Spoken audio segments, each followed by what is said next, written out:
नमस्ते।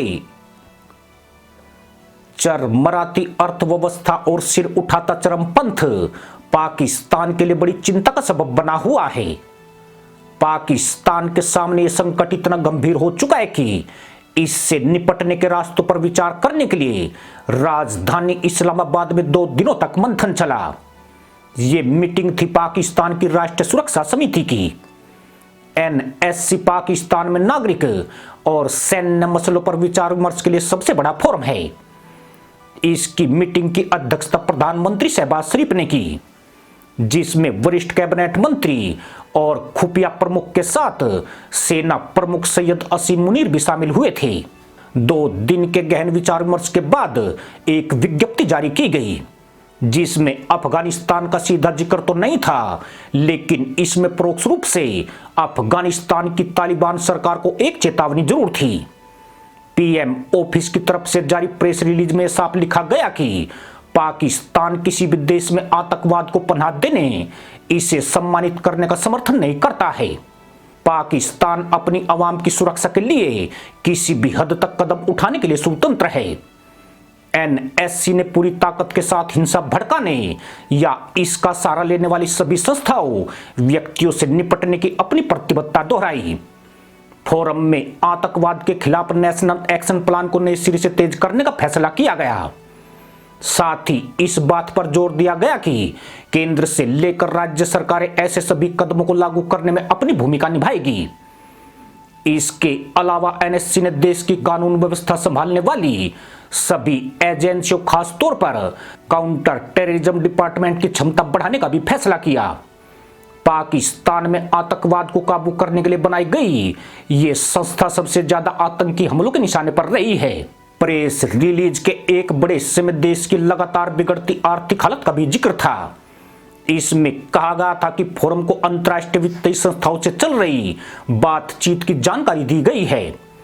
पाकिस्तान फिलहाल अंतर्राष्ट्रीय मुद्रा कोष के कार्यक्रम को पटरी पर लाने के लिए लगातार संघर्ष कर रहा है। कुछ आर्थिक विशेषज्ञ ये आशंका जता रहे हैं कि अगर वक्त रहते अंतर्राष्ट्रीय मुद्रा कोष से मदद नहीं मिली तो लगातार कम होते विदेशी मुद्रा भंडार और डॉलर की वजह से पाकिस्तान डिफॉल्टर बनने की कगार पर पहुंच जाएगा।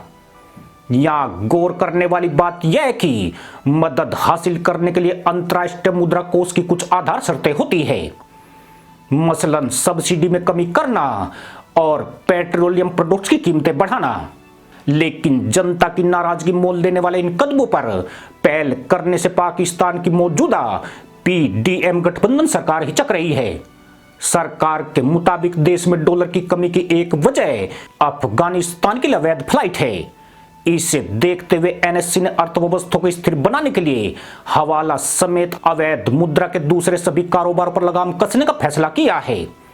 पाकिस्तानी सुरक्षा एजेंसियों तक पहुंच रखने वाले कुछ पत्रकारों और विशेषज्ञों की माने तो सरकार जल्द से जल्द आतंकी संगठनों के खिलाफ एक बड़ा ऑपरेशन करने पर विचार कर रही है। खास तौर पर खैबर पख्तूनख्वा और बलूचिस्तान में सक्रिय आतंकी संगठनों को लेकर सरकार गंभीर है। जब से प्रतिबंधित तहरीके तालिबान ने युद्ध विराम खत्म करने की घोषणा की है, तब से पाकिस्तान में कानून व्यवस्था संभालने वाली तमाम एजेंसियों पर आतंकी हमले तेजी से बढ़े हैं। इसे देखते हुए पाकिस्तानी सेना ट्राइबल इलाकों में पहले से ही कई बड़े ऑपरेशन चला रही है। सुरक्षा विशेषज्ञों का मानना है कि सरकार आने वाले दिनों में ऐसे और भी ऑपरेशन शुरू करने वाली है। पिछले 15 सालों में टीटीपी पाकिस्तान के लिए सबसे खतरनाक आतंकी संगठन के रूप में उभरा है। इस दौरान उसने हजारों आम लोगों के साथ सैनिकों को भी निशाना बनाया है। पिछले साल पाकिस्तान सरकार ने टीटीपी के साथ अनौपचारिक बातचीत शुरू की थी। ये बातचीत अफगान तालिबान की मध्यस्थता में हो रही थी, लेकिन टीटीपी की गैर वाजिब मांगों की वजह से बातचीत बीच में ही बिगड़ गई थी। इसके बाद पिछले दिसंबर में टीटीपी ने सरकार के साथ युद्ध विराम खत्म करने और पूरे देश में आतंकी हमले शुरू करने का ऐलान कर दिया। पाकिस्तान की आवाम पहले भी टीटीपी के साथ बातचीत के खिलाफ थी। अब गृह मंत्री राना सनाउल्लाह ने हालिया इंटरव्यू में यह माना है कि टीटीपी ने बातचीत की पेशकश को सरकार की कमजोरी माना है। इस बात का एहसास सेना को भी हो चुका है, इसलिए सरकार अब ऐसी कोई भी पेशकश नहीं करने वाली है। बल्कि हमारी तरफ से यह बात साफ है कि अब टीटीपी या किसी भी आतंकी संगठन से कोई बातचीत नहीं की जाएगी। एनएससी की बैठक के बाद पाकिस्तान के रक्षा मंत्री ख्वाजा आसिफ ने भी एक इंटरव्यू में साफ कहा है कि अफगानिस्तान की जमीन का इस्तेमाल पाकिस्तान के खिलाफ किया जा रहा है। पाकिस्तान की सरकार पहले से यह दावा करती रही है कि सरहद के पास अफगानिस्तान के इलाके टीटीपी के लिए सुरक्षित पनाहगाह बने हुए हैं। टीटीपी के आका अफगानिस्तान में बैठकर पाकिस्तान में हमलों की योजना बनाते हैं और वहीं से हमले अंजाम देते हैं। पाकिस्तानी रक्षा मंत्री ने यह भी कहा कि सरकार अफगानिस्तान की तालिबान सरकार के साथ बातचीत करेगी और उन्हें याद दिलाएगी कि दोहा समझौते में उन्होंने आतंकी संगठनों को अपनी जमीन का इस्तेमाल नहीं करने देने का जो वादा किया था उसका सख्ती से पालन किया जाए। पाकिस्तान के गृह मंत्री ने इस बात के संकेत दिए हैं कि अगर जरूरत पड़ी तो टीटीपी के आकाओं का पीछा अफगानिस्तान में घुसकर किया जाएगा और कल पाक फौज ने वहां 2 एयर स्ट्राइक करके यह साबित भी किया है। पाकिस्तान के लिए अच्छे तालिबान और बुरे तालिबान या अफगान तालिबान और पाकिस्तान तालिबान के बीच फर्क करने का अब कोई तुक नहीं है। ये सब बकवास साबित हो चुका है। सरहद के आसपास सक्रिय दोनों तालिबान एक सिक्के के 2 पहलू हैं। दोनों एक ही विचारधारा में यकीन रखते हैं। दोनों ने ही अफगानिस्तान में अमेरिका हमले के खिलाफ जंग छेड़ी है। आतंकवाद के खिलाफ इस जंग में पाकिस्तान अमेरिका का साझेदार बना तो इस बात से नाराज टीटीपी ने पाकिस्तान में आतंकी हमलों को अंजाम देना शुरू कर दिया। अमेरिका ने एनएससी के फैसले का पुरजोर समर्थन किया है। अपने साप्ताहिक मीडिया ब्रीफिंग में अमेरिकी विदेश मंत्रालय के प्रवक्ता नेड प्राइस ने कहा कि पाकिस्तान को पूरा हक है कि वो खुद की आतंकवाद से रक्षा करे। नेड प्राइस ने आगे कहा कि पाकिस्तान की जनता आतंकी हमलों से बुरी तरह प्रभावित हुई है। अफगानिस्तान की तालिबान सरकार को आतंकवाद के लिए अपनी जमीन नहीं इस्तेमाल होने देने का वादा निभाना चाहिए, लेकिन तालिबान सरकार या तो ऐसा करना नहीं चाहती है या फिर वह कर नहीं पा रही है।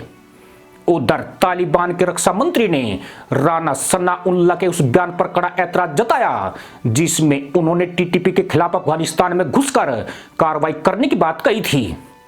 तालिबानी रक्षा मंत्री ने कहा कि इससे दोनों देशों के रिश्ते खराब हो जाएंगे। टीटीपी के आतंकी अड्डे अफगानिस्तान में नहीं बल्कि पाकिस्तान में ही मौजूद है।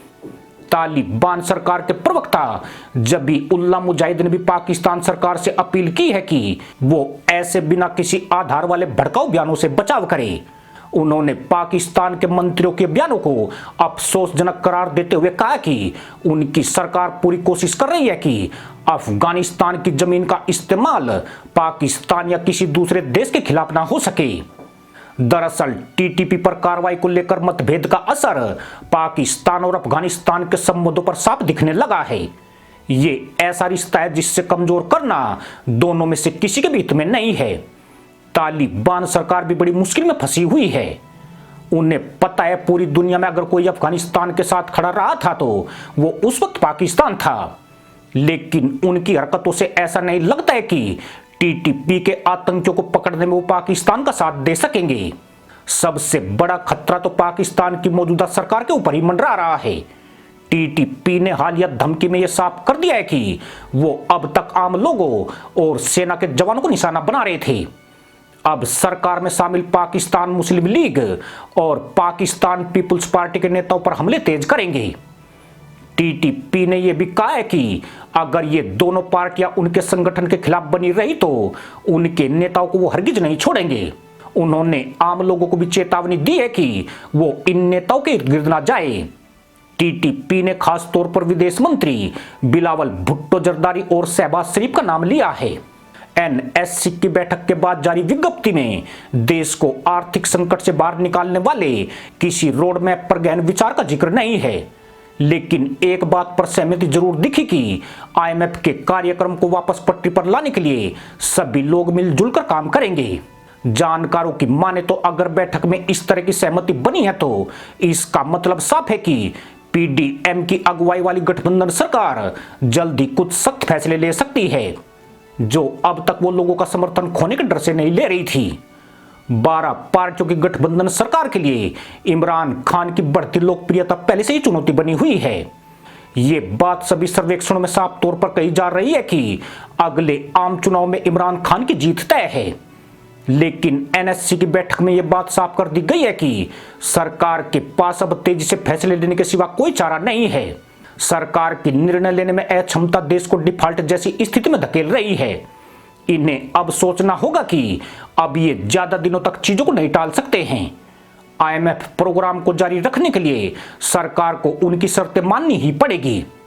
हालांकि सरकार ने इस दिशा में प्रयास किए, जैसे कि बिजली बचाने के लिए बाजारों को रात के 8 बजे तक और शादी घरों को रात 10 बजे तक बंद करने का फैसला है। लेकिन सरकार के इन आदेशों का कारोबारी लोगों ने कड़ा विरोध किया है, खास तौर पर पंजाब और खैबर पख्तूनख्वा प्रांत में, जहां विपक्षी तहरीक इंसाफ पार्टी की सरकार है। उधर मीडिया में भी सरकार की इन नीतियों का मजाक उड़ाया गया है। दावा किया जा रहा है कि आईएमएफ प्रोग्राम बहाल करने के लिए बिजली और गैस की कीमतों में वृद्धि और दूसरे टैक्सों में बढ़ोतरी में आशंका की वजह से महंगाई दर 24.5% तक पहुंच गई है। इस दिशा में पाकिस्तान की वित्त राज्य मंत्री डॉक्टर आयशा पाशा की तरफ से संकेत यह है कि आईएमएफ के साथ जो बातचीत नवंबर में टाली गई थी वो अब जिनेवा में 9 जनवरी को हो सकती है। इसका मतलब यह है कि बैठक के बाद करेंसी एक्सचेंज रेट को लेकर कुछ कड़े फैसले लिए जा सकते हैं। इसी के साथ अनुमति दोस्तों, जय जवान जय किसान जय हिंद, वंदे मातरम।